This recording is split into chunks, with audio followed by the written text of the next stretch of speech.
बिस्मिल्लाहिर्रहमानिर्रहीम। मौजूदा दौर में रोज़मर्रा की ज़रूरियात की चीज़ों को इंसान ख़रीदने की जब कुदरत नहीं रखता तो बामरे मजबूरी उसको उधार और किस्तों के मामले की तरफ जाना पड़ता है। आया किस्तों पर चीज़ लेना जायज़ है या नहीं? तो इसका जवाब ये है कि चंद चीज़ों का ख्याल रखकर अगर हम किस्तों पर चीज़ खरीदते या बेचते हैं तो जायज़ है। सबसे पहली चीज़,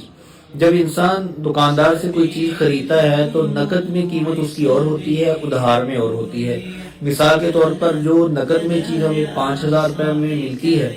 उधार की सूरत में वो 6,000 रुपये उसकी कीमत लगती है। तो इस सूरत में किसी एक कीमत को तय कर लेना उसी मजलिस में जान बहन से ये ज़रूरी है। मतलब वो ये कह दे कि ये 6,000 रुपये में मैं बेचूंगा और दूसरा कह दे ठीक है मैंने 6,000 रुपये में ये चीज़ आपसे खरीद ली है। अब ये 6,000 रुपये की कीमत का तयन हो चुका, फैसला हो चुका, तय हो चुकी। अब इस सूरत में खरीदना जायज़ है। अगर ये कह दिया जाए कि नकद 5,000 रुपये की है और उधार में 6,000 रुपये की, वो कहते ठीक है मुझे आप ले लें, फिर बाद में कीमत कर लेंगे, देख लेंगे,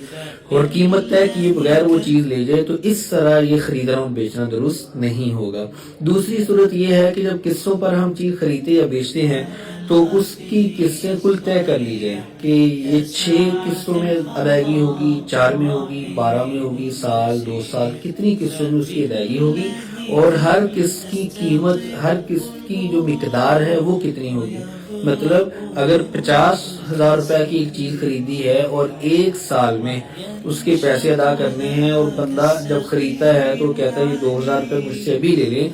और हर महीने के बाद मैं आपको 4,000 रुपये अदा कर दूंगा। तो इस तरह कुल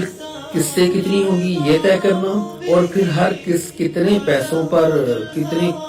की होगी ये तय कर लेना, ये दोनों चीजें जरूरी हैं। तीसरी चीज, अगर खरीदो फरोख्त के वक्त इस तरह मामला रखा, अगर नकद लेना है तो ये और उधार लेना तो ये, और उसी वक्त कीमत को तय नहीं किया, मजहूल छोड़ दिया, तय किए बगैर ले गया, तो भी इस तरह दुरुस्त नहीं कि बंदा ये कहे बाद में जब पैसे देंगे तो उसी वक्त हम कीमत लगा लेंगे, क्योंकि ये चीज इंसानों को झगड़े की तरफ ले जाती है। लेने वाला चाहता है मैं ज्यादा पैसे ले लूं और जिसमें देने होते हैं वो चाहता है कम से कम लगे। तो इसलिए ये चीज इंसानों को झगड़े की तरफ ले जाती है, जिससे इंसानों के मामला खराब होते हैं। लिहाजा कीमत का उसी वक्त तय करना ये जरूरी है। अगली बात, अगर मुकर्रर वक्त पर किस्त अदा न की तो उसमें इजाफी चार्जेस नहीं होंगे।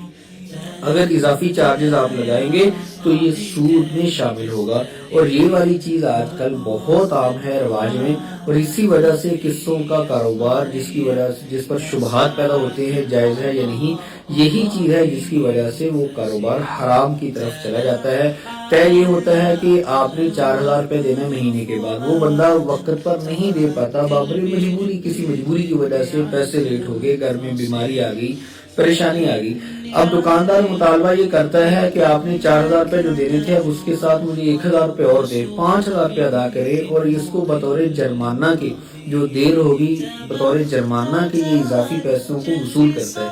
इस तरह अगर किस्त में देर हो जाए तो इजाफी पैसों का मुतालबा करना ये सूद में चला जाएगा, जिसकी वजह से उनका काम खराब हो जाएगा और शरई एतबार से गुनाह में मुबतला हो जाएंगे। इसलिए ये इजाफी मुतालबा करना ये दुरुस्त नहीं होता। और अगली बात, अगर कोई किस्त शॉर्ट हो जाए या लेट हो जाए तो उसकी वजह से न किस्त के पैसों में इजाफा होगा न ही कीमत में इजाफा होगा। ये भी नहीं हो सकता कि आपने 6 महीनों में ये तय किया था कि मैंने 50,000 रुपये अदा करना है, लिहाजा आपकी किस्त शॉर्ट हो गई, आपने अदा नहीं की, अब हम जो कीमत 50,000 रुपये तय कर चुके थे अब ये चीज हम आपको 52,000 रुपये या 55,000 रुपये में सेल करेंगे, अब 3,000 रुपये आपको इसके 5,000 रुपये इजाफी देने पड़ेंगे। इस तरह का कीमत तय कर लेने के बाद किसी किस्त के शॉर्ट होने की वजह से इस तरह की शर्तें लगाना ये भी सूद के जुमरे में आता है, जिसकी वजह से उनकी जो बै है, खरीदो फरोख्त का मामला है, ये खराब हो जाता है। और अगली बात, अगर कोई किस्त नहीं दी गई वक्त पर या आधी कीमत दे ली और आधे पैसे उसके रह गए, बाद दफा एडवांस में लोग पैसे जमा करवाना शुरू करते हैं और ये कहते हैं जब हमारी किस्तें पूरी हो जाएंगी तो आपसे हम चीज उठा लेंगे। अगर ये सूरत पेश आती है तो इस सूरत में अगर कोई 2 या 4 किस्तें देकर اس کی گنجائش نہیں بنی اور اس نے پیسے دینا چھوڑ دیے اور باقی پیسے ادا نہیں کر سکا، تو اس کی وجہ سے اس کے پیسوں میں کٹوتی کر لینا یا اس کے پیسوں کو کاٹ لینا، یہ کہہ دینا کہ جب تک سارے نہیں آئیں گے تو ہم اس وقت تک چیز نہیں دیں گے، اور یہ پیسے آپ کے گئے اگر دوبارہ آپ نے اگلی قسط جمع نہ کروائی۔ تو اس طرح پیسوں کو ضبط کر لینا یہ بھی ناجائز اور حرام ہے، اور اس میں سود کی شکل پیدا ہو جاتی ہے، دھوکہ بھی ہوتا ہے، کسی کا مال غصب کرنے کے زمرے میں بھی آتا ہے۔ تو یہ چند چیزیں روزمرہ کی جو ضروریات کی چیزیں ہم خریدتے ہیں، اگر یہ 4-5 چیزوں کا خیال رکھا جائے، کس کا وقت طے ہو، کتنی قسطیں ہیں یہ بھی طے ہو، اور جو اصل قیمت ہے اصل کیا ہوگی اور ادھار کی صورت میں قیمت کیا ہوگی یہ بھی طے کر لیا جائے، اور اگر قسط میں دیر ہو گئی یا قسط شارٹ ہو گئی تو اس پر اضافی چارجز نہیں لگیں گے یہ بھی طے کر لیا جائے، اور اگر ایڈوانس میں ہم قسطیں جمع کروا رہے ہیں اور اینڈ پہ وہ چیز اٹھانی ہے، اور اگر کوئی قسط نہیں جمع کروائی یا تھوڑی سی قسطیں جمع کروائیں تو وہ آدمی پیسے ضبط کر لے کہ ٹھیک ہے وہ تمہارے گئے، اگر تم نے پورا ہی نہیں کیا سودا، تم پیسے سارے دیتے چیز لے لیتے، اب تم نے 10,000 دیا ہے 40 ابھی باقی ہے لہذا تمہارا 10 ختم ہے، وہ ڈوب گیا۔ تو اس طرح یہ چیز بھی غلط ہے، اس طرح کی شرطیں لگانا اور اس کے مطابق چیزوں میں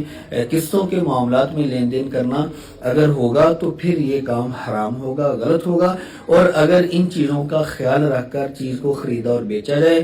اور انسانی ہمدردی کو سامنے رکھتے ہوئے، خیر خواہی کو سامنے رکھتے ہوئے، ضرورت کے وقت جب دکاندار یہ سمجھتا ہے اس کی ضرورت ہے پیسے نہیں ہے تو چلے تھوڑا سا میں اس کو ریلیکسیشن دے دیتا ہوں، تھوڑا سا اس کو پیسوں میں بھی ڈسکاؤنٹ کر دیتا ہوں اور چیز میں تھوڑا ٹائم بھی دے دیتا ہوں، تو اس طرح اگر اس کے ساتھ ہمدردی کے ساتھ پیش آتا ہے تو اللہ تعالیٰ اس کو اجر بھی عطا کرتے ہیں۔ اللہ تعالیٰ ہمیں اپنی تجارت کو اسلامی تعلیمات کے مطابق کرنے کی اور اس کے مطابق چلنے کی توفیق عطا کرے۔